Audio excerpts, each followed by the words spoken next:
ವಾಹನ ಸವಾರರೇ ಗಮನಿಸಿ, ತೆರಿಗೆ ಸಂಗ್ರಹಕ್ಕೆ ಮುಂದಾದ ಸಾರಿಗೆ ಇಲಾಖೆ.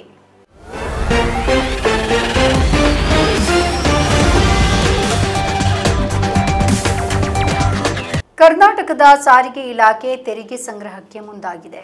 ಇದಕ್ಕಾಗಿ ಹಲವಾರು ಹೊಸ ಕ್ರಮಗಳನ್ನು ಕೈಗೊಂಡಿದೆ. ಸಾರಿಗೆ ಇಲಾಖೆ 2024-25ನೇ ಸಾಲಿಗೆ 12,975 ಕೋಟಿಗಳ ರಾಜತ್ವ ಸಂಗ್ರಹಣೆಯ ಗುರಿ ನಿಗದಿಪಡಿಸಿದ್ದು, ಜುಲೈ 2024ರ ಅಂತ್ಯಕ್ಕೆ ಸುಮಾರು 4,324 ಕೋಟಿಗಳ ಎದುರಿಗೆ 3,534 ಕೋಟಿಗಳಷ್ಟು ಸಂಗ್ರಹಿಸಿ ಶೇಕಡಾ 81ರಷ್ಟು ಗುರಿಯನ್ನ ಸಾಧಿಸಲಾಗಿದೆ.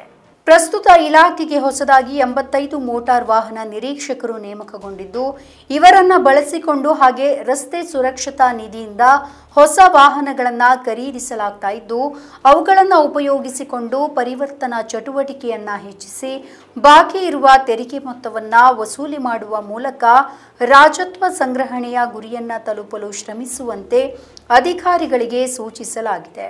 ಬಾಕಿ ಇರುವಂತಹ 6,77,348 ಡಿಎಸ್ಎ ಕೇಸ್ಗಳನ್ನು ವಿಲೀನಗೊಳಿಸಲು ಪ್ರಾದೇಶಿಕ ಸಾರಿಗೆ ಅಧಿಕಾರಿಗಳು ಅಗತ್ಯ ಕ್ರಮವನ್ನು ವಹಿಸಲು ನಿರ್ದೇಶಿಸಲಾಗಿದೆ.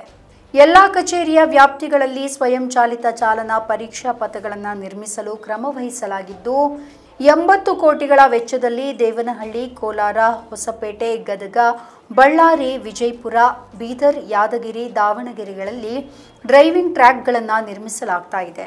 ಹಾಗೆ 72 ಕೋಟಿಯ ವೆಚ್ಚದಲ್ಲಿ ತುಮಕೂರು, ಯಲಹಂಕ, ಶಿರಸಿ, ಸಕಲೇಶಪುರ, ಕೆಜಿಎಫ್, ಚಿಂತಾಮಣಿ, ಸಾಗರ, ಗೋಕಾಕ್, ರಾಣೆಬೆನ್ನೂರು, ದಾಂಡೇಲಿ, ಬಾಲ್ಕಿ ಹಾಗೆ ಬೈಲಹೊಂಗಲಗಳಲ್ಲಿ ಡ್ರೈವಿಂಗ್ ಟ್ರ್ಯಾಕ್ ನಿರ್ಮಿಸುವ ಕಾಮಗಾರಿಗಳನ್ನು ಕೈಗೆತ್ತಿಕೊಂಡು ಸದರಿ ಕಾಮಗಾರಿಗಳ ಪ್ರಗತಿ ಪರಿಶೀಲನೆ, ಕಾಮಗಾರಿಗಳನ್ನು ಶೀಘ್ರವಾಗಿ ಪೂರ್ಣಗೊಳಿಸಲು ಕ್ರಮ ಕೈಗೊಳ್ಳುವಂತೆ ಸೂಚಿಸಲಾಗಿದೆ.